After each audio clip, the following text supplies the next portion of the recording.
Hello friends, आपका स्वागत है आपके अपने चैनल पर। और आज हम सबसे पहले जो चर्चा करेंगे वो कल किस तरीके का मार्केट आउटलुक रह सकता है, उस पर चर्चा करने से पहले जो है हम सबसे पहले आज चर्चा कर रहे हैं कि कल बाजार कैसा रहा। तो कल के दिन जब बाजार जो थे वो निफ्टी और फाइनेंशियल निफ्टी की एक्सपायरी के लिए तैयार थे, और हमारा आउटलुक ये था कि बाजार बेशक से इंटरनेशनल मूड माहौल बहुत ख़राब लग रहा है, लेकिन बाजार जो है अपने आप को संभाल लेंगे। और हमारा एक न्यूट्रल व्यू था कि बाजार जहाँ खुलेंगे ना वहाँ से संभल कर आएंगे। और निफ्टी में मैंने आपके साथ चर्चा की थी कि 22,100 22,050 के बीच का दायरा ऐसा है जहाँ पर एक्सपोर्ट मिलेगी, और एक्सपोर्ट मिली भी। और निफ्टी तकरीबन तकरीबन 70-80 पॉइंट जो है ऊपर आकर क्लोज हुए। और सिमिलरली निफ्टी बैंक ने तो तकरीबन 200 सवा 200 पॉइंट का जो है राइज किया, और लास्ट के कुछ क्षणों में तो काफ़ी अच्छी तेज़ी देखने के लिए मिली। लेकिन फिर भी जो है बैंक निफ्टी ने जो है ज़्यादा अच्छा परफॉर्म किया कंपेयर टू निफ्टी। तो हमारा जो आउटलुक था उसके अकॉर्डिंगली जो है मामला चलता हमें नज़र आया। अब कल के लिए चर्चा क्या है कि देखिएगा, मूड माहौल अभी भी सुधरा नहीं है। एक खबर अच्छी आ रही है, ब्रेंट क्रूड थोड़ा सा सॉफ्ट हो गया है, तो वहाँ पर तकरीबन $2 के आसपास की सॉफ्टनेस देखने के लिए मिल रही है। लेकिन इंटरनेशनल बाजार अभी संभलने के लिए तैयार नहीं हो रहे हैं, और अभी हमें लग रहा है कि कोई भी अगर बाजार दोबारा से एक ऊंचे उड़ान भरने की कोशिश करेंगे तो बाजार शायद उस ऊंची उड़ान को भर तो पाएँ लेकिन टिक नहीं पाएंगे। तो अभी हमारा जो आउटलुक है वो यही है कि निफ्टी अगर अब बार बार अपने सपोर्ट एरिया पर आएगा और वहाँ पर डेंट डालेगा तो हो सकता है कि आपको 22,000 भी टूटता हुआ नजर आ जाए। बट हम मान के चलते हैं कि 22,000 एक अच्छी स्पोर्ट है, तो बाजार के अंदर एक राइज करने की थोड़ी बहुत संभावना है। लेकिन वो जो भी राइज होगा वो सेलिंग अपॉर्चुनिटी जो है रहेगी। तो हमें लगता है कि 22,300 के आसपास तक अगर निफ्टी जाता है, 300-350, तो वहाँ पर एक सेलिंग अपॉर्चुनिटीज़ होगी अमर्ज, क्योंकि कल निफ्टी की वीकली एक्सपायरी है। तो हमें लगता है कि बाजार अभी तेजी करने लायक नहीं है, बाजारों में अभी मंदी जो है व्याप्त रहेगी। और अगर कोई भी टेक्निकल बाउंस बैक आता भी है तो वो शायद सस्टेन नहीं करेगा। मंथली एक्सपायरी में शायद आप इन लेवल्स के नीचे ही बाजार को देखेंगे, तो आपको अगले हफ्ते में भी शायद कमजोरी के लिए और तैयार रहना पड़ सकता है। तो ये है निफ्टी के ऊपर आउटलुक। और देखिएगा, निफ्टी अपने सपोर्ट एरिया में आने की कोशिश कर रहा है, तो वो जो तेज़ी हुई थी वो सारी तेज़ी गंवाते हुए बाजार जो है, जो 10-12 दिन में मेहनत करके बाजार ऊपर गया था, वो मात्र 3 ट्रेडिंग सेशन के अंदर ही जो है लुप्त हो गया। तो अब देखिएगा 22,000 के आसपास एक सपोर्ट एरिया है, काफ़ी अच्छा जोन है, क्योंकि पहले बाजार ने यहाँ पे रेजिस्टेंस लिया था, थोड़ा सा सॉफ्ट हुए थे, उसके बाद बाजार ऊपर गए थे। लेकिन ऊपर जाने से पहले भी इसी एरिया में काफ़ी कंसोलिडेट हुआ था, फिर बाजार टूटने के बाद इसी एरिया के अंदर सपोर्ट लेके फिर वापस गए थे। तो ये एरिया अभी भी जो 22,000 के आसपास का जो दायरा है, ये काफ़ी अच्छी स्ट्रॉन्ग सपोर्ट है। और ये सपोर्ट नीचे तक जाती है 21,800 तक।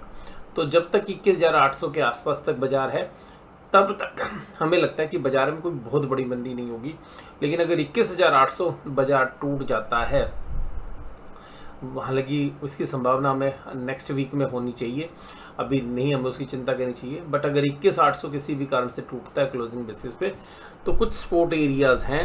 लेकिन ये मुझे लगता है कि अगर 21,800 टूटेगा तो बियर्स जो हैं बाज़ार को काफ़ी ज़बरदस्त तरीके से कंट्रोल करेंगे, और फिर नई गिरावट के जो है मौके देखने के लिए मिल सकते हैं। अभी हमारे को कल का आउटलुक देखना, तो हमें ऐसा लगता है कि बाजार थोड़ा सा अगर बाउंस करने की कोशिश करेगा तो वो एक सेलिंग अपॉर्चुनिटीज़ बनेगी। बाजार की अभी अंडरटोन बेरिश ही है। HDFC बैंक, टाइटन और आइशर जैसे जो शेयर्स तेजी में थे। इन्फोसिस ने अकस्मात जो है लगभग 2.5% की कमजोरी कर दी। TCS के रिजल्ट पे हमारा आउटलुक पहले ही था, भाई इस ग्रोथ के लिए हम 30 के पी रेशो थोड़ी ना देंगे। तो अभी देखिएगा, हमें लग रहा है कि IT के जो शेयर्स हैं वो अभी या तो फुली प्राइस्ड हैं या स्लाइटली जो है एक हायर वैल्यूएशन पे ट्रेड कर रहे हैं। इनमें भी और भी सॉफ्टनेस आ सकती है। ICICI बैंक और बजाज फाइनेंस भी जो है कमज़ोर थे। निफ्टी के एडवांस डिक्लाइन रेशो काफ़ी अच्छी थी, क्योंकि नीचे से कल सुधर कर आए थे बाजार। आइशर, हिंदुस्तान, ONGC, टाइटन जैसी शेयर कंपनियाँ तेजी में थी।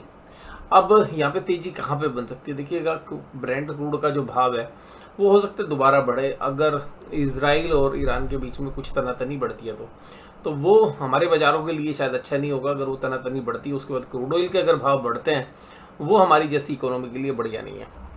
इन्फोसिस, LTI, माइंट्री, दो आईटी कंपनी थी दिग्गज जो कमजोरी में थी। फिर विप्रो देखिएगा वो भी कमज़ोर थी, SCL टेक भी कमज़ोर थी। तो जो IT पैक है वो काफ़ी कमज़ोर था। निफ्टी बैंक में देखिएगा मामूली सी कमजोरी 288 पॉइंट की, और निफ्टी बैंक ने काफ़ी अच्छी रिकवरी कर ली थी, लेकिन जो लास्ट में एडजस्टमेंट हुई है उसकी वजह से आपको 484 नज़र आ रहा है। और निफ्टी बैंक ने जो है निचले लेवल पर जो है स्ट्रेंथ जो है बना ली थी, और हमारा मान रहा था कि 47,100-200 के आसपास एक अच्छी सपोर्ट मिलेगी। अभी भी मुझे वो एरिया एक अच्छा खासा सपोर्ट जोन लग रहा है। और मेजर सपोर्ट अगर हम वीकली बेसिस पे देखें तो वो 46,500 पर आकर बनती है, लेकिन ये 47,000 का जो दायरा है ये भी काफ़ी अच्छी सपोर्ट है। उसके बाद एक और मेजर सपोर्ट 46,500 पे है। अगर 46,500 क्लोजिंग बेसिस पे ब्रीच होता है तो फिर देखिएगा 1,000-1,200 पॉइंट के लिए बाजार फर्दर टूट सकता है, बट अभी उच्च सब चीज़ें दूर है। तो मुझे लगता है कि बाजार 47,000 जब तक होल्ड कर रहा है तब तक तेजी वाले काफ़ी अग्रेसिव रहेंगे। बट अभी भी मुझे लगता है कि अगर 47,700-800 की तरफ बाजार जाते हैं कल तो काफ़ी अच्छी संभावना हो सकती है वहाँ पे, तो वहाँ पर एक अच्छी खासी सेलिंग अपॉर्चुनिटी बनेगी। बाजार की जो अंडरटोन है वो आपको बता रही है कि बाजार जो है ऊपर से टिकने वाला नहीं था, और ये जो तेजी थी 1,000 पॉइंट की, तो मैं ये चर्चा कर रहा था कि यार ये फालतू की तेजी है, ये सस्टेन नहीं करने वाली। ये रेजिस्टेंस एरिया था तो बाजार ने दिखाया लाइफ टाइम हाई तोड़ के भी, निफ्टी बैंक ने भी, और फिर स्लिप होके आगे। तो अल्टीमेटली जो थोड़ी बहुत पैसे जिनके पास पड़े भी थे, जो डरते डरते नहीं लगा रहे थे, उनका भी सबका पैसा लगवा के बाजार अब नीचे की तरफ रुख कर रहे हैं। और मुझे लग रहा है कि मेजर सपोर्ट वीकली बेसिस पर अगले वीक तक आपको 46,500 के आसपास बाजार आते हुए लग जानी चाहिए, हो सकता है उससे पहले भी आ जाए।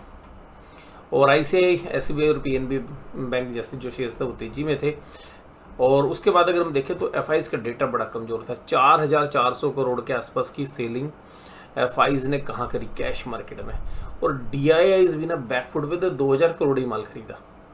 अब देखिएगा अगला 3,153 करोड़ की सेलिंग इंडेक्स फ्यूचर्स में कर दी, और 4,359 करोड़ की सेलिंग स्टॉक फ्यूचर्स में कर दी। इसको देख के ऐसा लग रहा है इन डेटा पॉइंट्स को देख के कि FIs महीने वाली जो एक्सपायरी है उसको काफ़ी मंदा खेलना चाह रहे हैं। देखते हैं। तो अभी जिसकी वजह से हमें भी लग रहा है कि बाजार सेल ऑन राइज रहेगा। पुट कॉल रेशियो निफ्टी की तो काफ़ी नीचे है, लेकिन बैंक निफ्टी थोड़ी सी कंफर्टेबल है। तो बैंक निफ्टी भी अगर राइज करेगा तो जैसे ही पुट कॉल रेशियो 1 के आसपास आएगी आप निफ्टी बैंक में भी सेलिंग देख सकते हैं। तो मुझे लग रहा है 300-400 पॉइंट की जो भी तेजी निफ्टी बैंक करेगा वहीं पर एक सेलिंग प्रेशर आता हुआ नजर आएगा। डाउ जोन्स इंडस्ट्रियल एवरेज पिछले 2 दिनों में भी सपोर्ट नहीं दे रहा है, और कुल मिलाकर जो बाजार हैं यूरोप के हों चाहे एशिया के हो, बाकी बाज़ारों में भी पिछले 2 दिनों में कोई बहुत बड़ा पॉजिटिव रुझान हमें देखने के लिए नहीं मिला, बल्कि वहाँ पर भी एक नेगेटिव बायस के साथ ही काम हो रहा था। ब्रेंट क्रूड $87 पर आ गए। ये भारत के लिए जो थोड़े सा सुखद एहसास कराने वाले पल हो सकते हैं। उसके बाद अगर हम बात करें तो निफ्टी के अंदर भी 22,200 के ऊपर एक अच्छी राइटिंग हमें देखने के लिए मिली, और जबकि पुट राइटर्स जो हैं थोड़ा सा अनवाइंड करते हुए नजर आए पोजीशंस को, जिसको देख के भी ऐसा लगता है कि जो डेटा है वो थोड़ा से कमज़ोर है, और अल्टीमेटली बाजार अभी और वीकनेस के लिए तैयार है। और कल के लिए भी हमें लगता है कि अगर बाजार ऊपर फ्लैट खुलते हैं या पॉजिटिव जाते हैं तो दे नहीं करेंगे, और बाजार हायर लेवल के ऊपर सस्टेनेबिलिटी नहीं दिखा रहा है। और अभी लग रहा है कि हमें अगले 4-5 दिन और जो है एक बार कम से कम 2-3 दिन, अगर हम 2-3 दिन में ही कमजोरी कर लेते हैं तो हो सकता है कि लास्ट के 2 दिन में ठीक संभल पाएँ। लेकिन अगर कमजोरी धीरे धीरे होती है तो हमें लग रहा है कि मंथली एक्सपायरी काफ़ी अच्छी वीकनेस के साथ क्लोज हो सकती है। तो आज की वीडियो में बस केवल इतना ही। वीडियो में जुड़े रहने के लिए आपका धन्यवाद। Thank you very much.